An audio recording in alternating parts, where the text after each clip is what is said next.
बड़ी खबर ये देखिए, ईरान के पूर्व राष्ट्रपति अहमदीनेजाद, उनके घर को अटैक किया गया। इजराइल, देखिए अभी कुछ देर पहले इजराइल की तरफ से इजराइल डिफेंस फोर्स की तरफ से कहा गया था कि हमने कुछ बड़े लोगों को भी अपनी जद में लिया है, और वो पहला नाम आ चुका है। पूर्व राष्ट्रपति के घर को उड़ा दिया गया है। अहमदीनेजाद का ये घर बताया जा रहा है। उसके अगल बगल के आप देखिए कैसे अफरा तफरी मची हुई है। लोग अपने घरों से बाहर आ गए हैं, इसलिए भी क्योंकि हर किसी को पता था कि ये यहाँ पर कोई और नहीं, ईरान का पूर्व राष्ट्राध्यक्ष अहमदीनेजाद रहते थे। अब ये नहीं मालूम पड़ पा रहा है कि अहमदीनेजाद उस वक्त वहाँ पर मौजूद थे, वो ठीक ठाक है कि अटैक उनको अपनी जद में ले गया। अभी कोई जानकारी हमें नहीं है, बस इतना पता चला है। ये तस्वीरों के साथ न्यूज़ 18 इंडिया की एक्सक्लूसिव तस्वीरें आपके सामने इस वक्त स्क्रीन पर।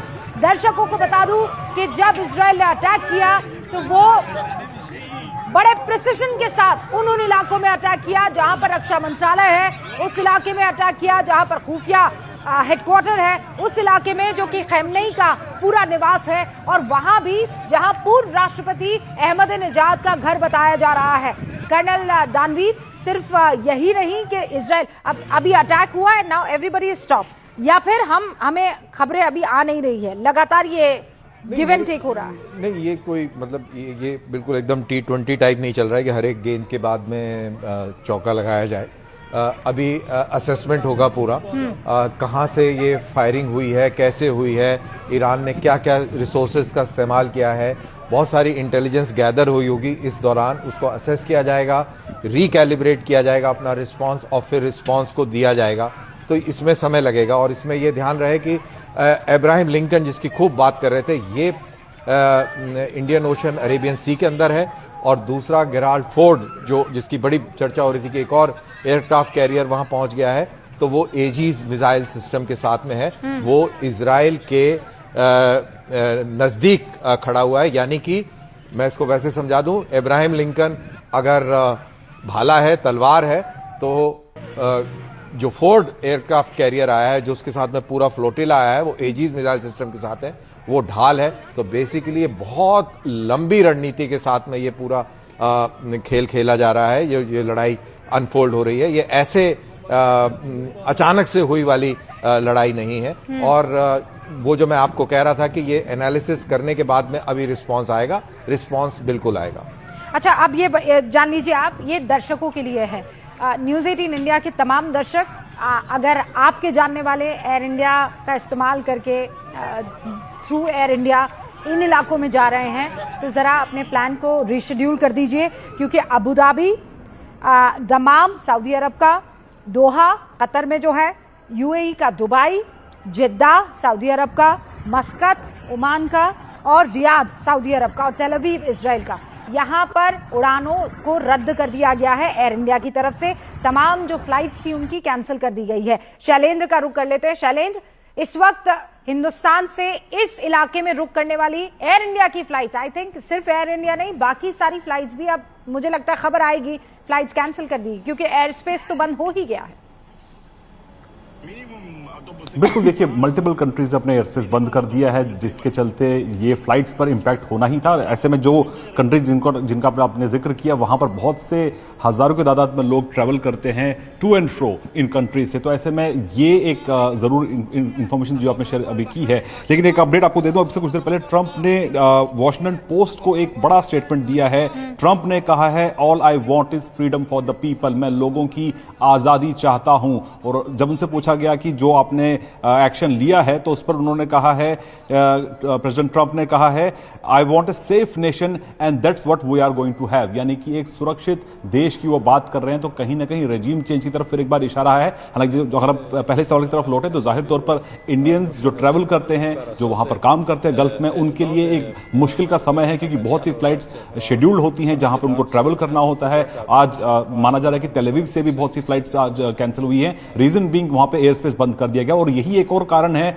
कि अभी फिलहाल इवैक्यूएशन, वहां से सेफ इवैक्यूएशन भारतीयों का करवाना मुश्किल होगा, क्योंकि वहां पर अभी फिलहाल एयर स्पेस बंद है। तो ऐसे में दूसरे रास्ते हैं, ईरान के आसपास के दूसरे जो लैंड बॉर्डर्स हैं, उनके जरिए कैसे वहां से भारतीयों को सुरक्षित बाहर निकाला जा सके, इसको लेके एक कंटिजेंसी प्लान हमेशा से तैयार रहता है भारत सरकार के पास। तो उस कंटिजेंसी प्लान को कब इंप्लीमेंट किया जाएगा, यह देखने वाली बात होगी। लेकिन फिलहाल भारतीयों की सुरक्षा आज भी महत्वपूर्ण है, जो कि न सिर्फ ईरान में बल्कि गल्फ के अन्य देशों में रह रहे हैं। दो जगह की बात नहीं रही ना कि इजराइल के हिंदुस्तानी और ईरान में जो हिंदुस्तानी हैं, अब तो ये यूएई, सऊदी अरब, गल्फ, पूरी गल्फ कंट्रीज जो हैं वो सब की सब अब आ गई हैं। यहाँ पर रहने वाले या ज़ियारत के लिए जो ज़ायरीन गए हुए हैं, उन सब के लिए, जो बच्चे पढ़ने के लिए गए हैं, उन सब के लिए इस वक्त हालात बहुत ख़राब होंगे।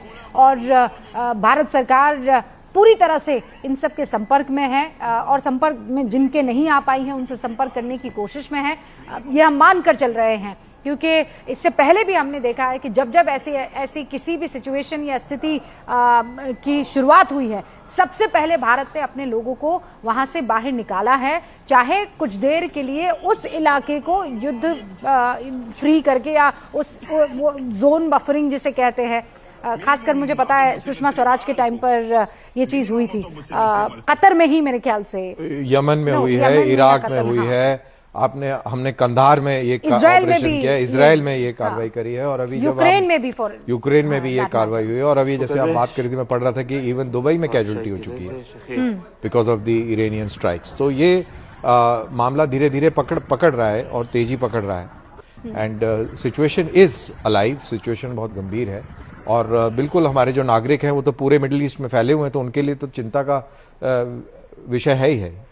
ये जो ट्रम्प कह रहे हैं, all I want is freedom of the people, I want a safe nation and that's what we are going to have. ये इनफैक्ट ट्रम्प के स्पीच के अंदर पूरा बैटल प्लान छुपा हुआ है। ट्रम्प ने जो वो वॉर स्पीच दिया है, उसको जो आप रेफर कर रही हैं, उसके अंदर एंड स्टेट क्या होगी अमेरिकन फोर्सेस की, वो बयान कर दी गई है।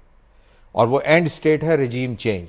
दे are going in for regime change. ये पिछले 1-1.5 महीने से ये जो कार्रवाई चल रही है, बिल्डअप हो रहा है, ये ऐसे ही नहीं हवा में बिल्डअप नहीं हो रहा है, इतना बड़ा बिल्डअप हुआ है। इतना तो इराक के इन्वेजन के लिए अमेरिकन फोर्सेस का बिल्डअप नहीं हुआ था। 2 मेजर एयरक्राफ्ट कैरियर ग्रुप्स, एक मेडिटेरेनियन में स्टेशन है, एक इधर है। इंटरेस्टिंग कि जब जब किसी भी प्रेसिडेंट के साथ ये होता है कि वो थोड़ा इनफेमस होने लगता है, वो किसी मुल्क पर अमेरिका जो है किसी ना किसी तरीके से अटैक कर देता है। इज इट अ फैक्ट और जस्ट नहीं, हर एक चीज का इम्प्लीकेशन है, हर एक चीज का मीनिंग है। वो ये जो आप बोल रहे हैं, इसका ये भी कहीं ना कहीं डिसीजन मेकिंग में फैक्टर इन करता है। अगर डोनाल्ड ट्रंप की बात करें तो उनकी जो रेटिंग है वो बहुत न्यूनतम स्तर पर है इस समय, 55%, और लोग नाखुश हैं। उनके जो टैरिफ से, जो कि लोकल पॉपुलेशन को उसकी कीमतें झेलनी पड़ रही हैं, जो आइस की जो मुहिम चलाई है उन्होंने, जो उससे लोग नाखुश हैं। बहुत सारे इश्यूज हैं और पीपल आर नॉट हैप्पी कि आप इतने विम्सिकल हैं, सवेरे कुछ बोलते हैं, दोपहर में कुछ बोलते हैं, शाम को कुछ बोलते हैं, कंफ्यूजन चारों तरफ है। आपने अपने सारे दोस्तों से बिगाड़ रखी है, एलाइज आपसे परेशान है, तो उसकी रेटिंग काफी डाउन थी। और ये वही ट्रंप है ना जिन्होंने कहा था आई एम अ बिजनेसमैन, ये वॉर नहीं, मैं इसमें तो यकीन वो तो रशिया के अंदर ट्रिलियंस ऑफ डॉलर्स की बिजनेस संभावनाएं ढूंढ रहे हैं। उनके जो सन इन लॉ हैं वो हमेशा विटकॉफ के साथ रहते हैं, तो उनको यूक्रेन से कोई मतलब थोड़ी था, कोई लव लॉस्ट नहीं है। तो ट्रांजैक्शनल है, hard core real estate businessman है और वो बिजनेस पॉइंट ऑफ व्यू से देख रहा है। और इसके अंदर इजराइल का भी पॉइंट देखना पड़ेगा। इजराइल के नजरिए से अगर आप देखेंगे तो इजराइल ने अमेरिका को इस बारी कह सकते हैं कि आप कि ब्लैकमेल किया है सिचुएशन में, कि अगर आप कार्रवाई नहीं करेंगे तो हम करेंगे, और हम करेंगे तो हमारे पास इतनी काबिलियत नहीं है, तो उसको मिटिगेट नहीं कर पाएंगे, हम उसके फॉल आउट्स को रोक नहीं पाएंगे, तो आप हमारा साथ दीजिए। और बहुत बड़ी जूइश लॉबी है यूएस के अंदर, और वो जूइश लॉबी भी हावी रही होगी बिल्कुल इस पूरे डिसीजन मेकिंग के अंदर। तो ये डिसीजंस जो हैं ये इतनी आसानी से नहीं लिए गए हैं। रातों रात तो नहीं हो सकता अटैक, इसकी तो बड़ी लंबी इसकी बड़ी तो ईरान भी तैयारी कर रहा है। ईरान के पास में जो मिसाइलों का जखीरा है, अंडरग्राउंड टनल्स में उसने जो हजारों की तादाद में मिसाइल्स और ड्रोन्स स्टैक कर रखे थे, उसकी तस्वीर भी उन्होंने साझा करी है। और वो भी तैयारी कर रहा है। हर एक मुल्क अपने हिसाब से तैयारी करता है। उसको, ईरान को पता है कि हमारी क्या स्ट्रेंथ है, क्या कमजोरियां हैं, और वो अपनी स्ट्रेंथ पे खेलेगा और अपने दुश्मन की कमजोरी के खिलाफ खेलेगा। अमेरिका की कमजोरी यहां पर उसके बेसिस है। अब ये सब हो रहा है गल्फ कंट्रीज या मिडिल ईस्ट और West Asia, as we call it. West Asia हमारी तरफ से वेस्ट एशिया, अंग्रेजों की तरफ से मिडिल ईस्ट। उनके लिए दुनिया का उनके मध्य लिए वो है। मिडिल ईस्ट है, हमारे लिए वेस्ट एशिया है। लेकिन अब ये सब हो रहा है वहां पर।